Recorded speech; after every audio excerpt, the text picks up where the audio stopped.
আমার প্রাণের ভাইয়েরা, পবিত্র কোরআন শরীফের একখানা সূরা আছে, যে সূরার নাম হলো সূরাতুল মুজাম্মিল। আমাদের নবী বিশ্ব নবী মুহাম্মদুর রাসূলুল্লাহ সাল্লাল্লাহু আলাইহি ওয়াসাল্লাম কমলি গায়ে দিয়ে শুয়ে আছেন।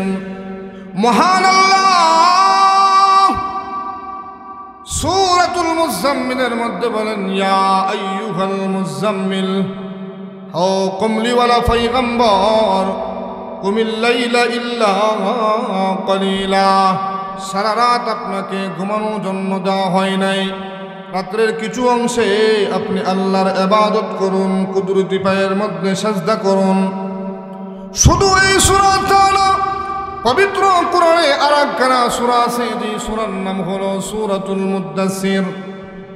আল্লাহ বলেন, ইয়া আইয়ুহাল মুদ্দাসসির কুম ফাআনদির ওয়া রাব্বাকা ফাকাব্বির, হে চাদরওয়ালা পয়গম্বর, কুম ফাআনদির, উঠুন, ভয় প্রদর্শন করুন, আপনার রবের পবিত্রতা বর্ণনা করুন। আল্লাহ রাব্বুল আলামিন চাইলে কিন্তু ইয়া মুহাম্মদ বলতে পারতেন। আল্লাহ বলেন, হ্যাঁ পৃথিবীর মানুষেরা, আমার নবীজির এত সম্মান, এত মর্যাদা, আমি যখন এই নবীকে খেতাব করে নবীর উদ্দেশ্যে কোনো আয়াত নাজিল করি, আল্লাহ কখনো কখনো বলেন তাহা, আল্লাহ কখনো বলেন ইয়াসিন, কখনো আল্লাহ বলেন কাফ হা ইয়া আইন সাদ। এইভাবে আল্লাহ রাব্বুল আলামিন বলে, আমি আমার হাবিব, আমি আমার বন্ধু মুহাম্মদুর রাসূলুল্লাহ সাল্লাল্লাহু আলাইহি ওয়াসাল্লামের নামটা বিনা প্রয়োজনে, বিনা কারণে আমি আল্লাহ পর্যন্ত উচ্চারণ করি না। জোরে বলেন সুবহানাল্লাহ। নবীর এত শান, এত মাকাম, বিনা প্রয়োজনে আল্লাহ নবীর নামটা পর্যন্ত উচ্চারণ করে না।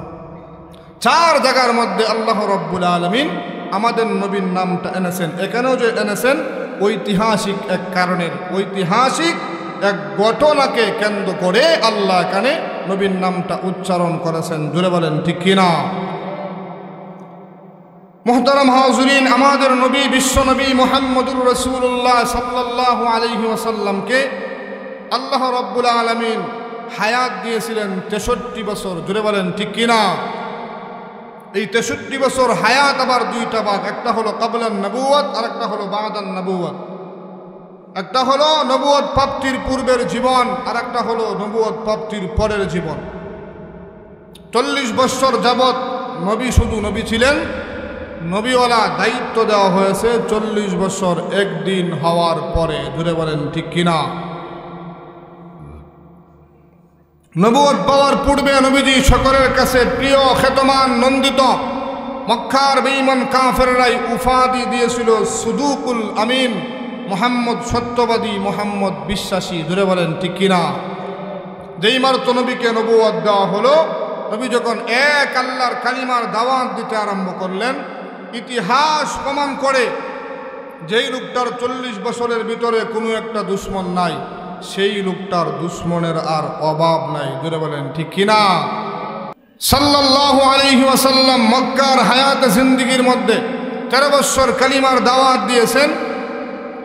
একতরফা ভাবে নবী এবং নবীর সাহাবাই কেরামরা নির্যাতনের শিকার হয়েছেন। জোরে বলেন ঠিক কিনা? 13 বছর যাবৎ মক্কার বেঈমান কাফেররা একতরফা ভাবে নবীকে নির্যাতন করেছেন। নবীর উপর, নবীর সাহাবাই কেরামদের উপর নির্যাতনের স্টিম রোলার চালিয়েছেন। আল্লাহর রাসূল সাল্লাল্লাহু আলাইহি ওয়াসাল্লাম এবং সাহাবীরা কোনো প্রতিবাদ করে নাই। আমার প্রাণের বাবা,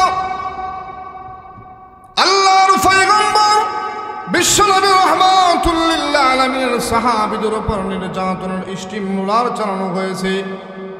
কোন সাহাবীকে পিটাইতে পিটাইতে রক্তাক্ত করা হয়েছে। হযরত বেলাল রাদিয়াল্লাহু তাআলা আনহুকে প্রতিদিন চাবুক দ্বারা আঘাত করা হয়তো, আঘাত করতে করতে রক্তাক্ত করে দিয়েছে। হযরত খাব্বাব রাদিয়াল্লাহু তাআলা আনহুকে জ্বলন্ত আগুনের মধ্যে ফেলে দিয়েছে। মক্কার বেঈমান কাফেররা বলে, হো খাব্বাব, এখনো সময় আছে, ঈমান ছেড়ে দাও, মুহাম্মদের দরবার ছেড়ে দাও। খাব্বাব বলে, আমি একবার কেন 1000 বার জীবন দিব, তথাপি ঈমান ছাড়ব না। জোরে বলেন সুবহানাল্লাহ। এইভাবে নবীর সাহাবাই কেরামদেরকে একতরফা ভাবে 13 বছর যাবৎ শুধু নির্যাতনের স্টিম রোলার চালানো হয়েছে। সাহাবীদের পক্ষ থেকে কোনো প্রতিবাদ করা হয় নাই। জোরে বলেন ঠিক কিনা? শুধু সাহাবীদের উপর করেছেন তা না, আমাদের নবী, বিশ্ব নবী মুহাম্মদুর রাসূলুল্লাহ সাল্লাল্লাহু আলাইহি ওয়াসাল্লামের উপরও পর্যন্ত মক্কার বেঈমান কাফেররা নির্যাতন করেছেন 13 বছর যাবৎ। জোরে বলেন ঠিক কিনা? আমার ফলের মায়েরা, আল্লাহর পয়গম্বর বিশ্ব নবী রাহমাতুল লিল আলামিন একদিন খানায় কাবার ভিতর লুকিয়ে 2 রাকাত নামাজ পড়তেছিলেন। নবী আমার যখন সিজদার মধ্যে গেলেন, মক্কার বেঈমান কাফেররা উঠের 2 থেকে 2.5 মণ নারী বুড়ি নবীর পিঠের মধ্যে দিয়ে দিল। নবীর জবান বন্ধ হয়ে যাইতেছে, কথা বলতে পারতেছেন না। সাহাবায়ে কেরামরা দৌড়ে গেলেন হযরত ফাতেমাতুজ জোহরা রাদিয়াল্লাহু তাআলা আনহার কাছে। ফাতেমার কাছে যাওয়ার পরে ফাতেমা এসে দৌড়িয়ে ধাক্কা দিয়ে উঠেন নারী বুড়ি সরাইলেন। নবী আমার শ্বাস ফেললেন। এরপরে নবী মক্কার বেঈমান কাফেরদেরকে বদুয়া দেন নাই। জুড়ে বলেন সুবহানাল্লাহ। শুধু তাই না, একদিনের ঘটনা, আল্লাহর পয়গম্বর বিশ্ব নবী রাহমাতুল লিল আলামিন খানায় কাবার ভিতরে ঢুকিয়া 2 রাকাত নামাজ পড়বে। তখনকার সময়ে খানায় কাবার চাবি ছিল উসমান ইবনে তালহার কাছে। আল্লাহর নবী বলে, হে উসমান ইবনে তালহা, দাও না খানায় কাবার চাবিটা আমাকে সাময়িক সময়ের জন্য দাও।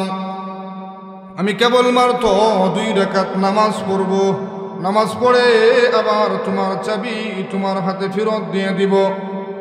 উসমান ইবনে তালহা বলে, ও মুহাম্মদ, তোমার কারণে মক্কার মধ্যে ফাটল সৃষ্টি হয়ে গিয়েছে। বাবা তার ছেলে থেকে পৃথক হয়ে গিয়েছে, মা তার মেয়ে থেকে পৃথক হয়ে গিয়েছে, স্বামী তার স্ত্রী থেকে পৃথক হয়ে গিয়েছে। তোমার কারণে মক্কার মধ্যে আগুন দাও দাও করে জ্বলতেছে। অতএব না না না, তোমাকে কানাই কাবার চাবি দেওয়া যাবে না। জোরে বলেন নাউজুবিল্লাহ।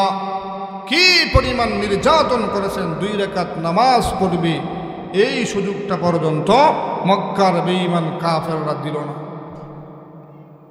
এইভাবে নবী আমার অপেক্ষা করতেছেন কোন সময় আল্লাহর পক্ষ থেকে ওয়ার্ডার আসবে, অনুমতি আসবে, মক্কা ছেড়ে হিজরত করে মদিনায় চলে যাবেন।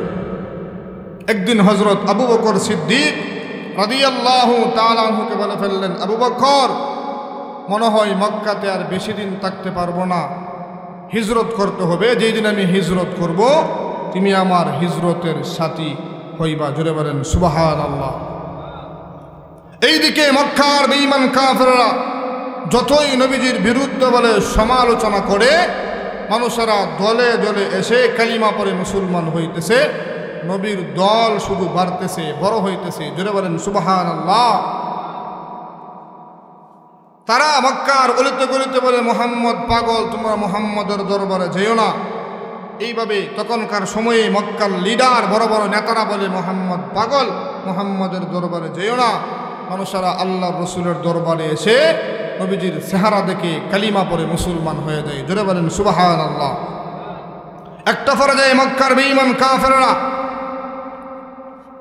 এক প্ল্যাটফর্মের মধ্যে এসে গেল, দারুন নাজাতের মধ্যে একটা বড় একটা সমাবেশ করলো, মিটিং করলো। কি করা যায়, মুহাম্মদকে কিভাবে দমন করা যায়, বিভিন্ন জনে বিভিন্ন প্রস্তাব দিল।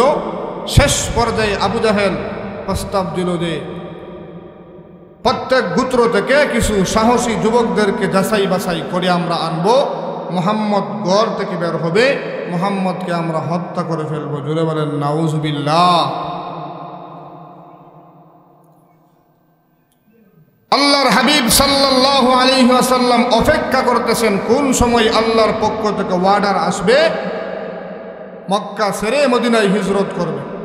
যখন মক্কার বেঈমান কাফেররা এক প্ল্যাটফর্মের মধ্যে এসে গেল, তারা যখন আল্লাহর হাবিবের বাড়ির চতুর্পাশে অস্ত্র শস্ত্র নিয়ে দাঁড়িয়ে আছে। এমন সময় আল্লাহ রাব্বুল আলামিন বলে, ও আমার বন্ধু, এবার আপনি হিজরত করে মদিনায় চলে যান। তাহলে আপনাদের কাছে আমার প্রশ্ন হলো, আল্লাহ রাব্বুল আলামিন কি চান যে তার হাবিব মার খাক? না, বরং আল্লাহ এটা বুঝাইতে চান, তোমাদের ভিতর দিয়ে আমার নবীকে আমি নিয়ে যাব, তোরা 13 পর্যন্ত পাইবে না। জোরে বলেন সুবহানাল্লাহ। আমার প্রাণের বাবা, আল্লাহর পয়গম্বর বিশ্বনবী রাহমাতুল লিল আলামিন হুজরা শরীফের মধ্যে এমন সময় মক্কার বেঈমান কাফেররা অস্ত্র শস্ত্র নিয়ে চতুর্দিক দিয়ে দাঁড়িয়ে আছে। নবী আমার ঘর থেকে বের হবে, তারা হত্যা করে ফেলবে। এমন সময় মহান আল্লাহ বলে, ওগো নবীজি, এবার আপনি হিজরত করেন, মদিনায় চলে যান। নবী আমার ভয় পাইতেছেন। হঠাৎ করে আল্লাহ রাব্বুল আলামিন জিবরাইল আলাইহিস সালামকে পাঠিয়ে দিলেন। হ্যাঁ জিবরাইল, জলদি করে যা, আমার বন্ধুর দরবারে যা, পবিত্র কোরআনের একখানা আয়াত নিয়ে যা। জিবরাইল আলাইহিস সালাম এসে বলে, ইয়া রাসূলুল্লাহ, ইয়া হাবিবাল্লাহ, ওগো নবীজি, আপনার কোনো ভয় নাই, টেনশন নাই। পবিত্র কোরআনের ওই আয়াত কানা পড়ে এক মুষ্টি বালু হাতের মধ্যে নেবেন। আপনি কেবলমাত্র বালুগুলা নিক্ষেপ করবেন। নিক্ষেপ করার দায়িত্ব হলো আপনার। মহান আল্লাহ এই বালুগুলা মক্কার বেঈমান কাফেরদের নাকে মুখে পর্যন্ত পৌঁছে দিবে। নবী আমার এক মুষ্টি বালু হাতের মধ্যে নিয়ে সূরাতুল ইয়াসিনের একখানা আয়াত তেলাওয়াত করলেন। ওয়াজআলনা মিন বাইনি আইদিহিম সাদ্দা ওয়া মিন খালফিহিম সাদ্দা ফাআগশাইনাহুম ফাহুম লা ইউবসিরুন।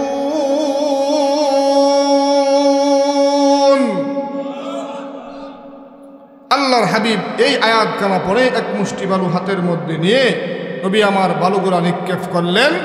মক্কার বেঈমান কাফেররা চোখ মনরানো অবস্থায় নবী আমার আঙ্গুল দিয়ে সরিয়ে সরিয়ে বেরিয়ে গেলেন। তারা 13 পর্যন্ত পাইল না। জোরে বলেন সুবহানাল্লাহ। আমার প্রাণের বাবা, আল্লাহর পয়গম্বর বিশ্বনবী রাহমাতুল লিল আলামিন সর্বপ্রথম চলে গেলেন আবু বকর সিদ্দিক রাদিয়াল্লাহু তাআলা আনহুর বাড়িতে। গভীর রজনীতে নবী আমার আবু বকরের বাড়িতে গিয়ে দরজার মধ্যে নক করলেন আর বললেন, আবু বকর, তুমি কি বাড়িতে আছো? সঙ্গে সঙ্গে আবু বকর বলে, লাব্বাইক ইয়া রাসূলুল্লাহ। জোরে বলেন আল্লাহু আকবার। আল্লাহর নবী বিশ্ব নবী রাহমাতুল লিল আলামিন বলেন, হ্যাঁ আবু বকর, তুমি কি ঘুমাও নাই? আবু বকর সিদ্দিক রাদিয়াল্লাহু তাআলা আনহু বলে, ইয়া রাসূলুল্লাহ, ইয়া হাবিবাল্লাহ, ওগো নবীজি, আজ থেকে 6 মাস পূর্বে আপনি বলেছিলেন, আবু বকর, তুমি আমার হিজরতের সাথী হইবা। ওগো নবীজি, আজ থেকে 6 মাস হয়ে গেল, আমি আমার দরজার মধ্যে কানটা লাগিয়ে দাঁড়িয়ে থাকি, কোন সময়ে আপনি আসবেন গো? আপনি আসতে যদি আমি দরজা খুলতে দেরি করি, তাহলে কিয়ামতের কঠিন ময়দানে আমি আশিকে রাসূল হতে পারবো না। ওগো নবীজি, আজ থেকে 6 মাস হয়ে গেল, আমি একটা সেকেন্ডের জন্য বিছানার মধ্যে পিঠ লাগাই নাই। জোরে বলেন সুবহানাল্লাহ। আল্লাহর পয়গম্বর বিশ্বনবী রাহমাতুল লিল আলামিন আবু বকর সিদ্দিক রাদিয়াল্লাহু তাআলা আনহুর ভালোবাসা দেখে নবী আমার নবীর চোখ দিয়ে জোর জোর করে পানি বের হয়। আবু বকর বলে, ওগো নবীজি, আমি শুধু একা ঘুমাই না, আমার 10 বছরের একটি মেয়ে আছে, হযরত আসমা রাদিয়াল্লাহু তাআলা আনহা, মেয়েটা পর্যন্ত ঘুমাই নাই। আল্লাহর নবী বলেন, কেন তোমার মেয়েটা ঘুমাই নাই? আবু বকর বলে, প্রতিদিন রুটি পাকাই, গোশত পাকাই, মক্কা থেকে মদিনা অনেক দূরের পথ, খাবারের প্রয়োজন আছে, আমার মেয়েটা প্রতিদিন রুটি পাকাই, গোশত পাকাই। আল্লাহর নবী কোন দিন আসবেন, রুটি এবং গোশত গোলা দিয়ে দিব, এই জন্য আমার মেয়েটা পর্যন্ত ঘুমাই নাই। জুড়ে বলেন সুবহানাল্লাহ।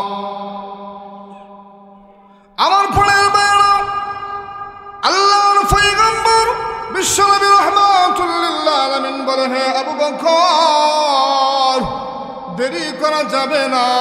মক্কার বেঈমান কাফেররা পিছন থেকে আমাকে দাওয়া করতেছে, তারা যদি আমাকে পায় তাহলে আমাকে হত্যা করে ফেলবে। আবু বকর, দেরি করা যাবে না, চলো হিজরতের জন্য রওনা হয়ে যায়। আবু বকর সিদ্দিক রাদিয়াল্লাহু তাআলা আনহুকে সঙ্গে নিয়ে নবী আমার হিজরতের উদ্দেশ্যে রওনা হয়ে গেলেন। নবীর সাহাবী হযরত আবু বকর সিদ্দিক রাদিয়াল্লাহু তাআলা আনহু কখনো ডানে যায়, কখনো বামে যায়, কখনো সামনে যায়, কখনো পিছনে যায়, পাগলের মতো ছুটাছুটি করতেছে। আল্লাহর নবী বলে, হে আবু বকর, তোমার কি হলো? আবু বকর, তুমি কেন পাগলের মতো ছুটাছুটি করতেছো? আবু বকর বলে, ইয়া রাসূলুল্লাহ, ইয়া হাবিবাল্লাহ, ওগো নবীজি, আমার তো ভয় হয়, আমি মুরব্বী সাহাবী, আপনি যখন সামনে চলেন আমার তো ভয় হয় মক্কার বেঈমান কাফেররা মনে হয় সামনের দিক দিয়ে তীর মেরে দিবে। আমি তখন দৌড়িয়ে সামনের দিকে যাই। আমি যখন সামনে যাই আমার তো ভয় হয়, মনে হয় পিছনের দিক দিয়ে তীর মেরে দিবে। আমি তখন দৌড়িয়ে পিছনের দিক দিয়ে যাই। আমি যখন পিছনে যাই আমার তো ভয় হয়, মনে হয় ডান দিক দিয়ে তীর মেরে দিবে। আমি তখন দৌড়িয়ে ডান দিকে যাই। ডান দিকে যখন যাই আমার তো ভয় হয়, মনে হয় বাম দিক দিয়ে তীর মেরে দিবে। আমি তখন দৌড়িয়ে আবার বাম দিকে আসি। আল্লাহর নবী, বিশ্ব নবী রাহমাতুল লিল আলামিন আবু বকরের এই অবস্থা থেকে চোখের পানি ছেড়ে দিয়ে কান্না শুরু করে দিল আর বলল, আকাশের মালিক মহান আল্লাহ, আমার আবু বকর আমার প্রতি কি ভালোবাসা, কি মহব্বত গো আল্লাহ, আমার আবু বকরের বদলা আমি দিতে পারবো না। নবী আমার সামনে চলতেছেন। কিছু দূর যাওয়ার পরে নবী বলেন, হে আবু বকর, আমি আর চলতে পারি না, আমার পাগুলো আর চলে না, আমার বিশ্রামের প্রয়োজন, আমার বিশ্রাম করতে হবে। আবু বকর সিদ্দিক রাদিয়াল্লাহু তাআলা আনহু বলেন, ইয়া রাসূলুল্লাহ, ইয়া হাবিবাল্লাহ, ওগো নবীজি, আপনি একটু অপেক্ষা করেন, আমি বিশ্রামের ব্যবস্থা করতেছি। সূর পর্বত হেরা গুহার মধ্যে চলে গেলেন। অনেকগুলা গোত্র, অনেকগুলা ছিদ্র ছিল। আবু বকর শরীরের চাদরগুলা ছিঁড়ে ছিদ্রগুলা বন্ধ করতেছে। শরীরের চাদরটা শেষ হয়ে গেল, একটা মাত্র ছিদ্র রয়ে গেল। আবু বকরের কি পরিমাণ ভালোবাসা, কি পরিমাণ মহব্বত, নিজের পায়ের আঙ্গুল দ্বারা ছিদ্রের মধ্যে পাটা ধরে বলে, ওগো নবীজি, এবার আপনি আসেন, বিশ্রাম করেন। আল্লাহর নবী, বিশ্ব নবী রাহমাতুল লিল আলামিন আবু বকরের উরাতের মধ্যে মাথাটা রেখে নবী আমার ঘুমিয়ে পড়ল। এদিকে সিদ্দিক আকবর রাদিয়াল্লাহু তাআলা আনহুর আল্লাহর পয়গম্বর বিশ্ব নবী রাহমাতুল লিল আলামিনের চেহারা দেখতে খুব ভালোবাসে, মহব্বত করে। আমার ফোনের বাইরা আবু বকর সিদ্দিক রাদিয়াল্লাহু তাআলা আনহু নবীজির চেহারার দিকে অবাক দৃষ্টিতে তাকিয়ে আছে। আবু বকরের দুনিয়ার কোনো খবর নাই। এইদিকে গুহার ভিতরে বিশাল বড় একটি সাপ আল্লাহর নবীকে দেখার জন্য হাউমাউ করতেছে, অনেক চেষ্টা করতেছে বের হওয়ার জন্য, বের হইতে পারে না। বাধ্য হইয়া আবু বকর সিদ্দিক রাদিয়াল্লাহু তাআলা আনহুর পায়ের মধ্যে দংশন করতেছে। নবী আমার বিশ্রাম করতেছে। আবু বকর নবীজির চেহারার দিকে অবাক দৃষ্টিতে তাকিয়ে আছে।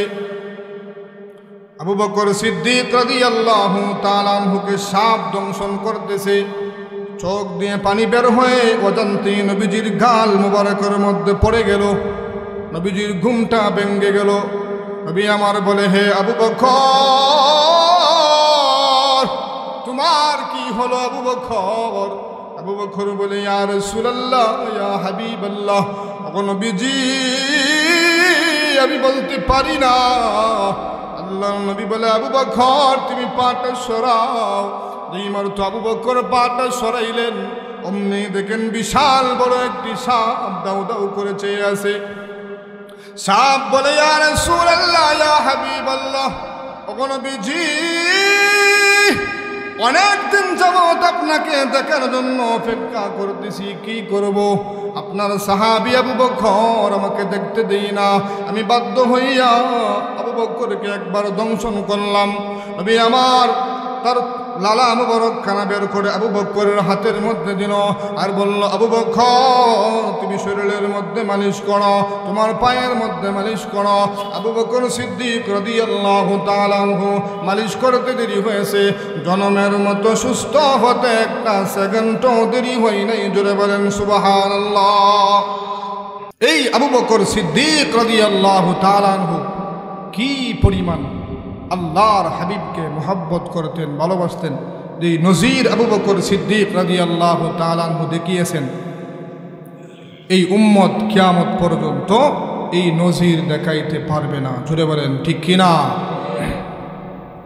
এই জন্য আমার প্রাণের ভাইরা, আল্লাহর পয়গম্বর বিশ্ব নবী রাহমাতুল লিল আলামিন একদিন মসজিদে নববীর মধ্যে বলেন, ও সাহাবীরা, আমার যত সাহাবী আছে সমস্ত সাহাবীর বদলা আমি দুনিয়ার মধ্যে দিয়ে দিয়েছি, কিন্তু আমার সাহাবী হযরত আবু বকর সিদ্দিক রাদিয়াল্লাহু তাআলা আনহুর বদলা আমি দিতে পারি নাই। আবু বকরের বদলা স্বয়ং আল্লাহ কিয়ামতের দিন নিজ হাতে দিবে। জোরে বলেন সুবহানাল্লাহ। এই জন্য নবীজি একদিন বলে, ও সাহাবীরা, আমার সাহাবীদের মধ্যে আমি তাকে চিনি, তার বাবাকেও চিনি। জান্নাতের 8টি দরজা দিয়ে বলা হবে, আপনার যে দরজা দিয়ে ইচ্ছা সেই দরজা দিয়ে প্রবেশ করুন। হযরত সালমান ফারসি রাদিয়াল্লাহু তাআলা আনহু প্রশ্ন করলেন, ওগো নবীজি, তাহলে আপনার এই সাহাবীর নাম কি? আল্লাহর নবী বলে, আমার এই সাহাবীর নাম হলো হযরতে আবু বকর সিদ্দিক রাদিয়াল্লাহু তাআলা আনহু। জোরে বলেন সুবহানাল্লাহ। আবু বকর সিদ্দিক রাদিয়াল্লাহু তাআলা আনহুকে জান্নাতের 8টা দরজা দিয়ে বলা হবে, মারহাবা, আমার দরজা দিয়ে প্রবেশ করো। আবু বকর আল্লাহর হাবিবের সাল্লাল্লাহু আলাইহি ওয়াসাল্লামকে কি পরিমাণ মহব্বত করেছেন, ভালোবেসেছেন। এইভাবে সাহাবাই কেরামরা ইসলাম ধর্ম গ্রহণ করার কারণে,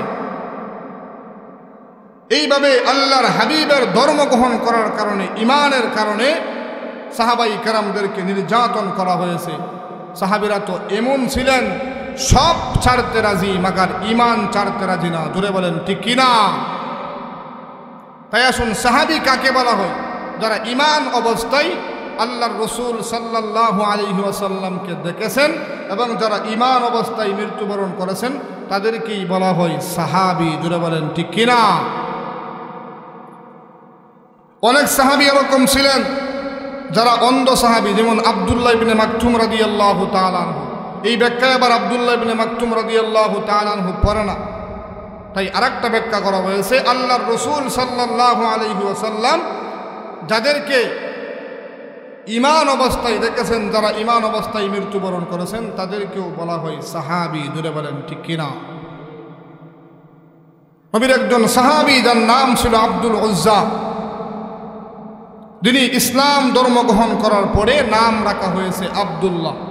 এই সাহাবী আল্লাহর রসুলের দরবারে আসা যাওয়া করার কারণে সাহাবীর আত্মীয় স্বজন গোষ্ঠীর লোকেরা, চাচারা অনেক মারপিট করে, নির্যাতন করে। একটা পর্যায়ে বলে, হে আব্দুল্লাহ, হয়তো আমাদের বাড়ি ছাড়তে হবে, আর না হয় মুহাম্মদের দরবার ছাড়তে হবে। সাহাবী বলে, প্রয়োজনে তোমাদের বাড়ি কেন, প্রয়োজনে তামাম মক্কা নগরী ছেড়ে দিব, তথাপি আল্লাহর রসুলের দরবার ছাড়তে পারবো না। জোরে বলেন সুবহানাল্লাহ। আমার প্রাণের ভাইরা, নবীর সাহাবী হযরত আব্দুল্লাহ রাদিয়াল্লাহু তাআলা আনহু ইসলাম ধর্ম গ্রহণ করার কারণে প্রতিদিন সাহাবীকে নির্যাতন করা হয়। সাহাবীর গোষ্ঠীর লোকেরা, বিশেষ করে তার চাচা বলে, হ্যাঁ ভাতিজা, তুমি হয়তো মুহাম্মদের দরবার ছাড়তে হবে, আর না হয় আমাদের বাড়ি ছাড়তে হবে, আজকে সিদ্ধান্ত নিতে হবে। সাহাবী বলে, হ্যাঁ চাচা,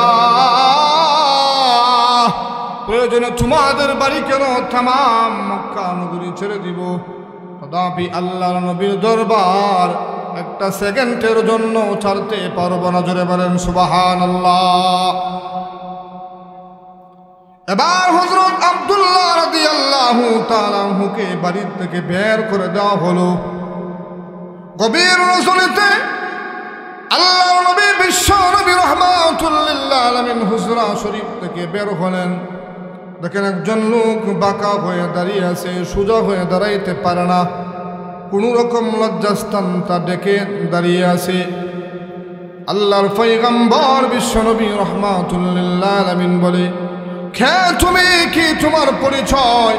এই সাহাবী বলে, ইয়া রাসূলুল্লাহ, ইয়া হাবিবাল্লাহ, ওগো নবীজি আপনি কি আমাকে চিনতে পারেন নাই? নবী বলে, না, তোমাকে আমি চিনতে পারি নাই। সাহাবী বলে, ওগো নবীজি আমার নাম হলো আব্দুল্লাহ।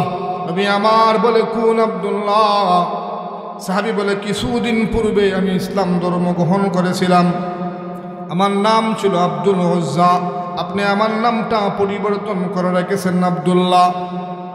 আল্লাহ নবী বিশ্ব নবী রাহমাতুল লিল আলামিন বলেন, আমার আব্দুল্লাহ তো ধনী পরিবারের লোক ছিল, প্রতিদিন কাপড় পরিধান করে আসতো, আমার আব্দুল্লাহর কেন এই অবস্থা? আব্দুল্লাহ রাদিয়াল্লাহু তাআলা আনহু বলে, ওগো নবীজি ইসলাম ধর্ম গ্রহণ করার কারণে, আপনার দরবারে আসা যাওয়া করার কারণে আমার গোষ্ঠীর লোকেরা আমাকে বাড়ির থেকে বের করে দিয়েছে। আমার চাচা বলে, হে আব্দুল্লাহ, হয়তো আমাদের বাড়ি ছাড়তে হবে, আর না হয় মুহাম্মদের দরবার ছাড়তে হবে। ওগো নবীজি আমি যখন বাড়ির থেকে বেরিয়ে আসি, আমার চাচা বলে, হে আব্দুল্লাহ তোমার পরনে যেই কাপড় চোপড়গুলো এগুলো কার? আমি বললাম, এগুলা আপনাদের। বলে, এই কাপড় চোপড়গুলা খুলে দাও। আমাকে উলঙ্গ করে দিল। তাদের উদ্দেশ্য হলো, উলঙ্গ হয়ে গেলে লজ্জা শরমের বয়ে মনে হয় আপনার দরবারে আসবো না। আমি তাদেরকে জানিয়ে দিলাম, উলঙ্গ হতে পারি, ইজ্জত সম্মান হারাইতে পারি, তথাপি ঈমান ছাড়ব না। জোরে বলেন ঠিক কিনা? ইয়া রাসূলুল্লাহ, ইয়া হাবিবাল্লাহ, ওগো নবীজি আমি যখন বাড়ি থেকে বেরিয়ে আসি, তখন আমি আমার মাকে বললাম, মা গো পুরাতন একটা কাপড়ের টুকরা দাও, এই লজ্জাস্থানটা রেখে আমি আপনার হুজরা শরীফের সামনে দাঁড়িয়ে আছি। কোন সময় আপনি বের হবেন, আপনার নুরানি চেহারা মোবারক কানা একটা নজর দেখতে পারলে আমি আমার সব দুঃখ বেদনা ভুলে যাব। জোরে বলেন সুবহানাল্লাহ।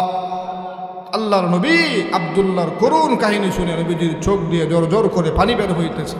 নবীজি বললেন, আব্দুল্লাহ আয় আমার ঘরের ভিতরে আয়। এবার আল্লাহর হাবিব বিশ্বনবী মুহাম্মদুর রাসূলুল্লাহ সাল্লাল্লাহু আলাইহি ওয়াসাল্লাম নবীজির ব্যবহারের দুইটা জুব্বা দিলেন। নবীজির ব্যবহারের দুইটা জুব্বার দাম আসেনি। তারপর থেকেই হয়ে গেল আব্দুল্লাহ জু বাকাতাইন। এবার আল্লাহর নবী বিশ্ব নবী রাহমাতুল লিল আলামিন বলে, হে আব্দুল্লাহ বলো তোমার কোনো চাওয়া পাওয়ার আসেনি? আব্দুল্লাহ বলে, ইয়া রাসূলুল্লাহ, ইয়া হাবিবাল্লাহ, ওগো নবীজি দুনিয়ার কোনো চাওয়া পাওয়া নাই, আপনি আমার জন্য শাহাদতের মরণ কামনা করুন। নবী আমার দোয়া করে দিলেন। নবীজির জবান থেকে দোয়া হোক বদদোয়া হোক বের হতে দেরি হয়, কিন্তু কবুল হতে একটা সেকেন্ডও দেরি হয় নাই। জুড়ে বলেন ঠিক কিনা?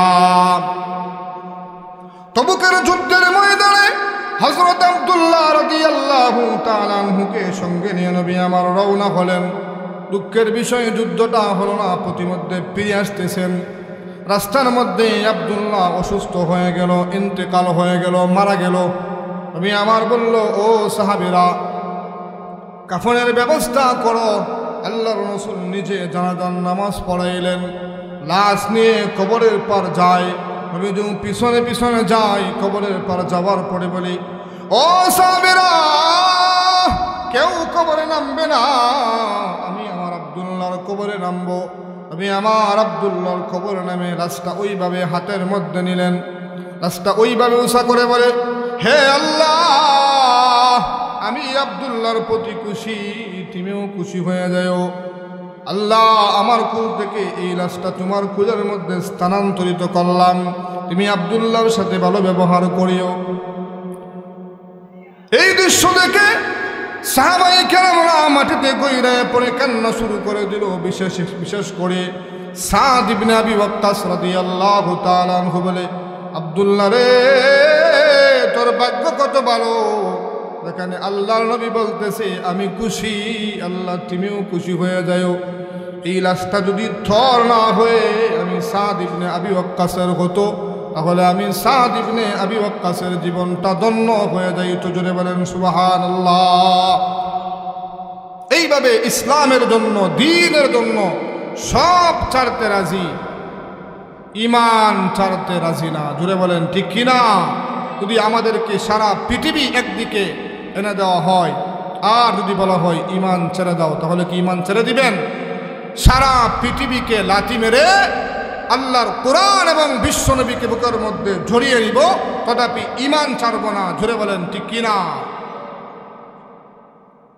এইভাবে সাহাবাই কেরামরা যখনই আল্লাহর হাবিব সাল্লাল্লাহু আলাইহি ওয়াসাল্লাম কোনো বিধান নাজিল করেছেন, কোনো হুকুম করেছেন, সাহাবীরা পালন করতে এক চুল পরিমাণ পিছপা হন নাই। জোরে বলেন ঠিক কিনা? এই জন্য এই আয়াতের মধ্যে বলা হয়েছে মুহাম্মাদুর রাসূলুল্লাহ ওয়াল্লাযীনা মাআহু আশিদ্দাউ আলাল কুফফার রুহামাউ বাইনাহুম তারাহুম রুকআন সুজদা।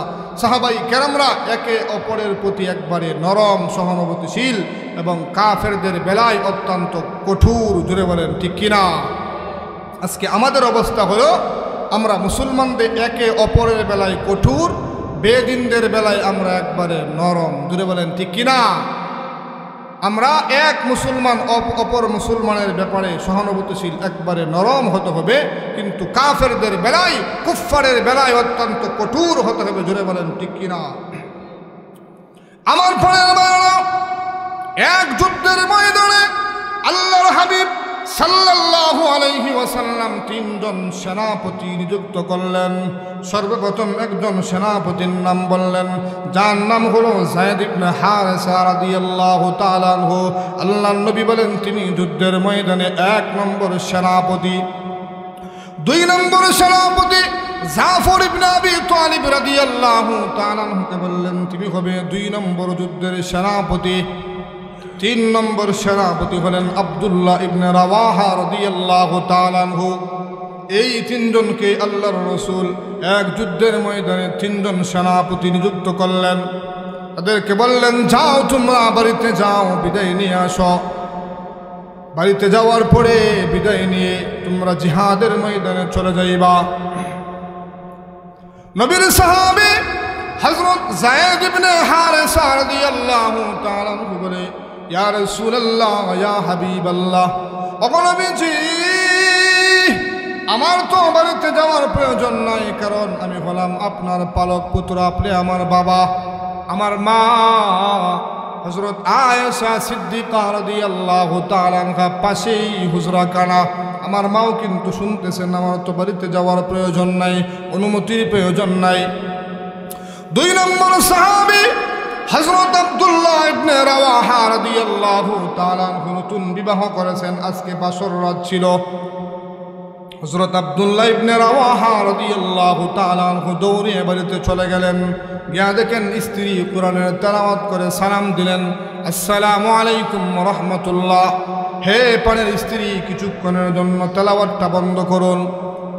আব্দুল্লাহ ইবনে রাওয়াহা রাদিয়াল্লাহু তাআলা আনহু বলে, হ্যাঁ বিবি, জীবনের মতো শেষ বিদায় দিয়ে দাও। বিবি আমার বলে, স্বামী, সবে মাত্র বিবাহ হলো, আমি আপনাকে দেখি নাই, আপনিও আমাকে দেখেন নাই, কেন গো স্বামী শেষ বিদায় দিয়ে দিব? আমার পরের বায়না কথাগুলো দিলের কান দিয়ে শুনবেন। আব্দুল্লাহ ইবনে রাওয়াহা রাদিয়াল্লাহু তাআলা আনহু বলে, হ্যাঁ বিবি, জিহাদের ময়দানে 2 নম্বর সেনাপতি আমাকে আল্লাহর রাসূল নিযুক্ত করেছেন। নিঃসন্দেহে নির্ঘাতে আমি শাহাদত বরণ করব। তোমার সাথে আমার দেখা হবে না, দেখা হবে তোমার সাথে আমার জান্নাতে। বিবি বলে, হে প্রাণের স্বামী, একটাবার করে আসেন, আমি আপনাকে দেখি, আপনি আমাকে দেখেন। একটাবার আপনাকে, একটা নজর আপনি আমাকে দেখেন। আব্দুল্লাহ ইবনে রাওয়াহা রাদিয়াল্লাহু তাআলা আনহু বলে, হ্যাঁ বিবি,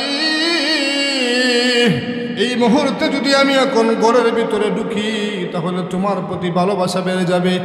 তোমার প্রতি ভালোবাসা বেড়ে গেলে কিয়ামতের কঠিন ময়দানে আমি আশিকে রাসূল হতে পারবো না। বিবি বলে, হ্যাঁ স্বামী, দাঁড়ান, আপনার জন্য আমি একটু দোয়া করে দেই।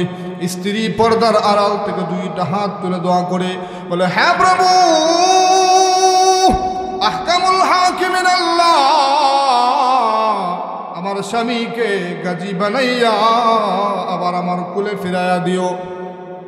আব্দুল্লাহ ইবনে রাওয়াহা তরবারির উল্টা পিঠ দ্বারা হাতের মধ্যে আঘাত করে বলে, হে বিবি,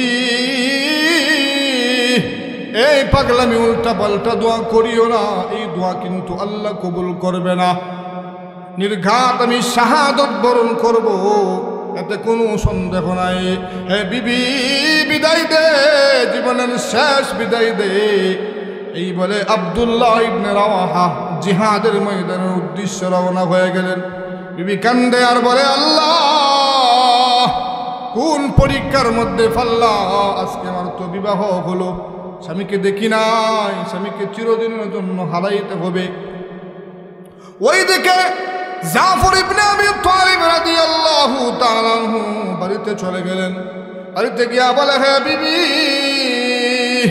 প্রতিদিন তো তোমার কাছ থেকে বিদায় নিয়ে ঘর থেকে বের হয়, আজকে ঘরে ঢুকবো না, জীবনের মতো শেষ বিদায় দিয়ে দাও। আবার জাফর ইবনে আবি তালিবের স্ত্রী বলে, হ্যাঁ স্বামী, কেন জীবনের মতো শেষ বিদায় দিয়ে দিব? জাফর ইবনে আবি তালিব বলে, জিহাদের ময়দানে আমি হলাম 2 নম্বর সেনাপতি, নির্ঘাত আমি শাহাদত বরণ করব, এতে কোনো সন্দেহ নাই। বিবি বলে, হ্যাঁ স্বামী, একটা বার করে আসেন, আপনাকে একটা নজর দেখে। জাফর ইবনে আবি তালিব রাদিয়াল্লাহু তাআলা আনহু বলে, না না না, ঘরে আসা যাবে না, ঘরে আসলে মহব্বত বেড়ে যাবে, প্রেম ভালোবাসা বেড়ে যাবে, তাহলে কিয়ামতের কঠিন ময়দানে আমি আশিকে রাসূল হয়ে দাঁড়াইতে পারবো না। হযরত জাফর ইবনে আবি তালিব রাদিয়াল্লাহু তাআলা আনহু এই বলে বলে বিবি চলে যায়, আর দেখা হবে না, দেখা হবে তোমার সাথে জান্নাতে। জাফর ইবনে আবি তালিব জিহাদের ময়দানের দিকে রওনা হয়েছেন। পিছন দিক দিয়ে ছোট ছোট ছেলে মেয়েগুলা বলে, আব্বু কই যান, একটা বার দাঁড়ান, আপনার চেহারাটা দেখে। জাফর ইবনে আবি তালিব রাদিয়াল্লাহু তাআলা আনহু বলে, আমি যদি পিছনে তাকাই আমার সন্তানের প্রতি মহব্বত লেগে যাবে। না না না, পিছনে তাকানো যাবে না, সামনে চলতেছে। হযরত জাফর ইবনে আবি তালিব রাদিয়াল্লাহু তাআলা আনহু তিনিও জিহাদের ময়দানে চলে গেলেন, আল্লাহর বিধান পালন করার জন্য, নবীজির হুকুম মানার জন্য। জিহাদের ময়দানে গিয়ে শাহাদত বরণ করলেন। আব্দুল্লাহ ইবনে রাওয়াহা রাদিয়াল্লাহু তাআলা আনহু তিনিও শাহাদত বরণ করলেন। যায়েদ ইবনে হারেসা রাদিয়াল্লাহু তাআলা আনহু তিনিও শাহাদত বরণ করলেন। জোরে বলেন সুবহানাল্লাহ। আল্লাহর বিধানের ক্ষেত্রে, নবীজির আদেশের ক্ষেত্রে সাহাবাই কেরামরা এক চুল পরিমাণ পিছপা হন নাই। জোরে বলেন ঠিক কিনা? তাদেরকেই বলা হয় আশিকে রসুল। আর আমরা হলাম কি? আশিকে জিলাফি। জোরে বলেন ঠিক কিনা? সাহাবাই কেরামরা ছিলেন সত্যিকারের আশিকে রসুল। জোরে বলেন ঠিক কিনা?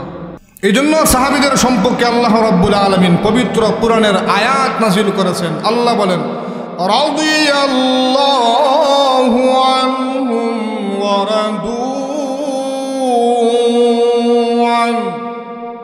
আল্লাহ বলেন, সাহাবীদের প্রতি আমি আল্লাহ রাজি এবং খুশি, তারাও আমার প্রতি রাজি এবং খুশি। জোরে বলেন সুবহানাল্লাহ। এই জন্য মুহতারাম হাজরিন, সাহাবাই কেরামরা নবীকে কলিজা দিয়ে নিজের জীবনের চাইতে সব চাইতে বেশি নবীকে মহব্বত করতেন। জোরে বলেন ঠিক কিনা? শুধু মহব্বত করতেন তা না, সাহাবাই কেরামরা দানের বেলাও, দান খায়রাতের বেলা সাহাবাই কেরামরা সবার ঊর্ধ্বে ছিলেন। আল্লাহর পয়গম্বরের মেয়ে হযরত ফাতেমাতুজ জোহরা রাদিয়াল্লাহু তাআলা আনহা এমন এক পরিবারের মধ্যে বিবাহ হয়েছে, একদিন, 2 দিন, 3 দিন চলে যায়, চুলার ভিতরে আগুন জ্বলে না, এরপরও কোনোদিন স্বামী স্ত্রীর মধ্যে ঝগড়া হয় নাই। জুড়ে বলেন সুবহানাল্লাহ।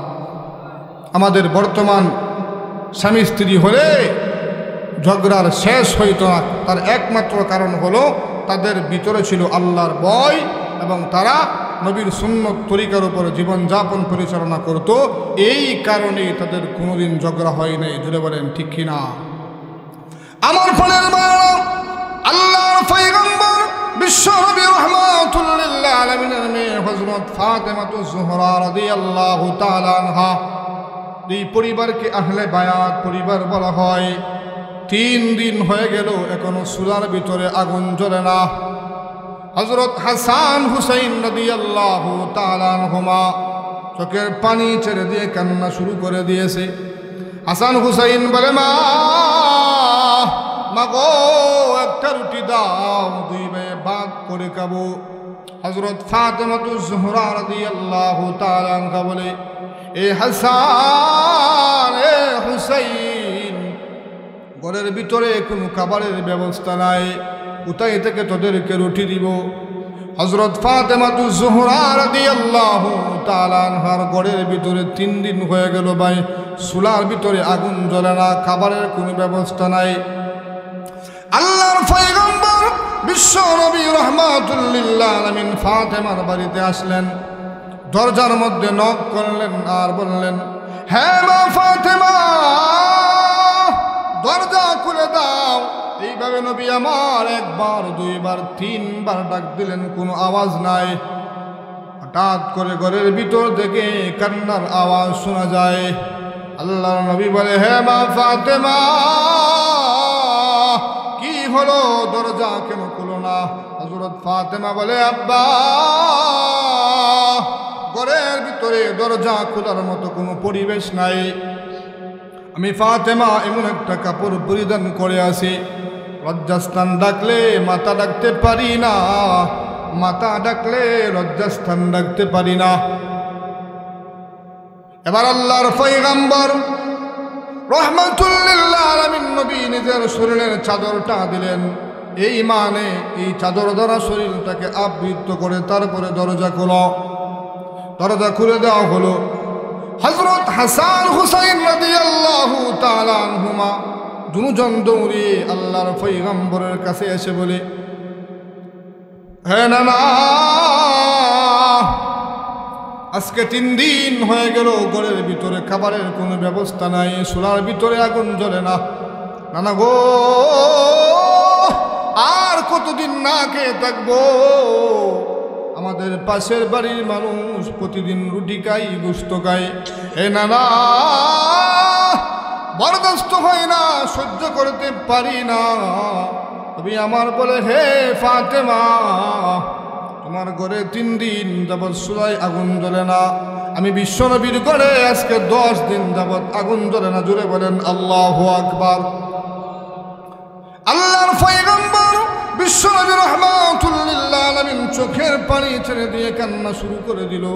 নবী কান্দে, ফাতেমা কান্দে, হাসান হুসাইন কান্দে। নবী আমার বলে, হে মা ফাতেমা, ধৈর্য ধারণ করো, মুমিনের পরীক্ষা হবে, কিন্তু মুমিনের ঠিকানা হবে জান্নাত। জুড়ে বলেন ঠিক কিনা? ইমানদারের দুনিয়াতে পরীক্ষা হবে, কষ্ট হবে, কিন্তু তাদের ঠিকানা হবে জান্নাতে। জুড়ে বলেন ঠিক কিনা? হযরত আলী রাদিয়াল্লাহু তাআলা আনহু কাজের সন্ধানে বেরিয়ে গেলেন, কিন্তু কোনো কাজ পাইলেন না। বাড়িতে আসলেন, হযরত ফাতেমাতুজ জোহরা রাদিয়াল্লাহু তাআলা আনহা বলে, হ্যাঁ স্বামী, এদিকে আসেন, আমার একটি পুরাতন উড়না আছে, এই উড়নাটা বাজারে নিয়ে বিক্রি করে দেন। আলী বলে, হ্যাঁ বিবি, কত দিরহাম বিক্রি করতে পারবো? হযরত ফাতেমা বলে, 6 দিরহাম বিক্রি করতে পারবেন। হযরত আলী রাদিয়াল্লাহু তাআলা আনহু উড়না নিয়ে বাজারে যাইতেছেন।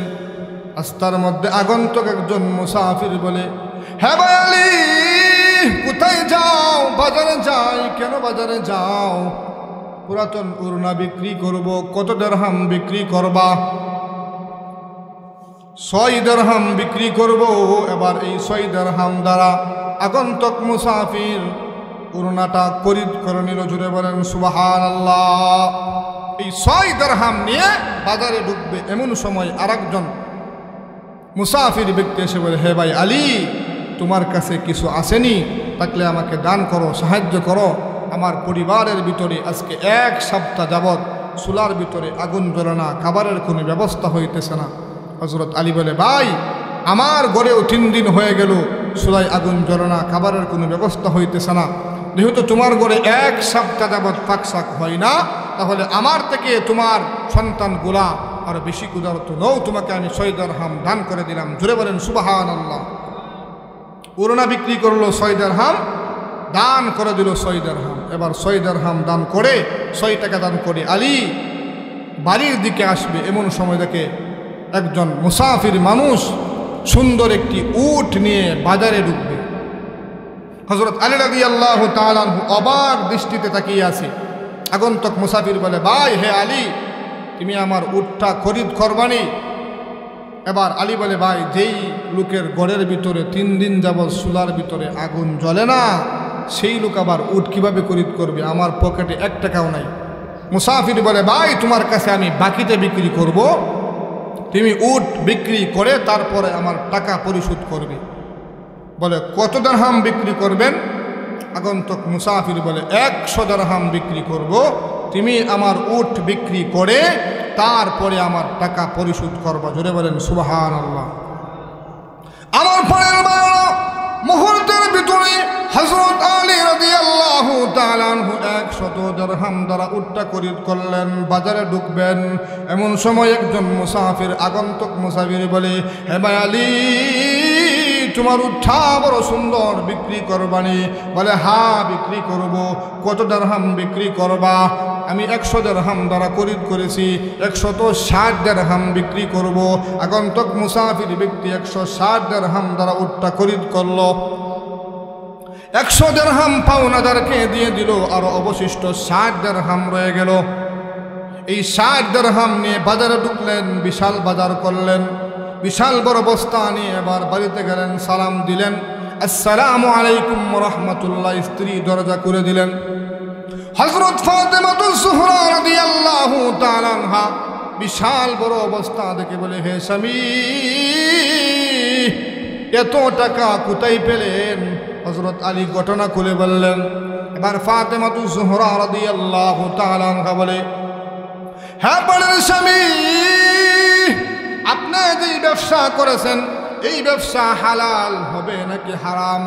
আমার বাবাকে জিজ্ঞানোর আগ পর্যন্ত, আমার বাবার কাছে এই মাসলা জানার আগ পর্যন্ত আমি এই বাজারের বস্তা ঘরের ভিতরে ঢুকাইব না। জোরে বলেন আল্লাহু আকবার। হযরত ফাতেমাতুজ জোহরা রাদিয়াল্লাহু তাআলা আনহার ঈমান আরো মজবুত। আমাদের সমাজের মহিলারা হলে বলতো, আগে মাসলা ব্যবসা হালাল না হারাম পড়ে আগে নিজে খাই, সন্তানদেরকে খাওয়াই, আগে খেয়ে বাসি, তারপর হালাল হারাম পরে না হয়ে জিজ্ঞাসা করে নিব। জোরে বলেন ঠিক কিনা? সকালবেলা হযরত ফাতেমাতুজ জোহরা রাদিয়াল্লাহু তাআলা আনহা আলীকে সঙ্গে নিয়ে নবীর দরবারে চলে গেলেন।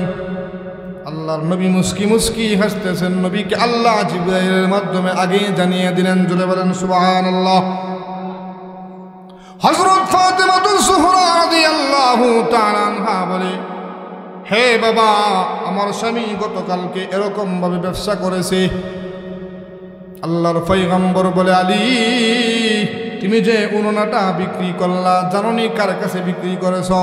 আলী বলে, না, আমি তো সেই লোকটাকে চিনি না। আল্লাহর পয়গম্বর বলে, তোমার উনাটা খরিদ করেছে জিবরাইল আলাইহিস সালাম। জোরে বলেন সুবহানাল্লাহ। তুমি যে উট খরিদ করলা, উট খরিদ করার পরে আবার যে উটটা বিক্রি করলা, তুমি কি তাদেরকে চিনো? তুমি যে উট খরিদ করেছো, এই লোকটা হলো হযরত মিকাইল আলাইহিস সালাম। যে লোকটা তোমার কাছ থেকে উট কিনেছে, ইনি আর কেউ না, ইনি হলেন হযরত জিবরাইল আলাইহিস সালাম। জোরে বলেন আল্লাহু আকবার। আমার পরের বার আল্লাহর পয়গম্বর বিশ্ব বলে, হে মা ফাতেমা, 3 দিন 4 দিন হয়ে গেল খাবারের ব্যবস্থা হয় না, চুলার ভিতরে আগুন জ্বলে না। মা, তোমার ইমান কত মজবুত গো মা। আমি বিশ্ব নবী খুশি হয়ে গেলাম। হে মা, খাবারগুলো তোমার স্বামী যেই ব্যবসা করেছে হালাল ব্যবসাতে কোনো সন্দেহ নাই, খাবারগুলো ঘরে নিয়ে যাও, রান্না করো, আমার আদরের কলিজা টুকরা নাতিদেরকে আহার করাও। জোরে বলেন সুবহানাল্লাহ। হযরত আলী রাদিয়াল্লাহু তাআলা আনহু 6 টাকা আল্লাহর রাস্তায় দান করার কারণে, আল্লাহর রাস্তায় 1 দান করলে 1 এ 10 মিলে। জোরে বলেন ঠিক কিনা? এই 6 দিরহাম দান করার কারণে আল্লাহ রাব্বুল আলামিন হযরত আলীকে 60 দিরহামের মালিক বানিয়ে দিয়েছে।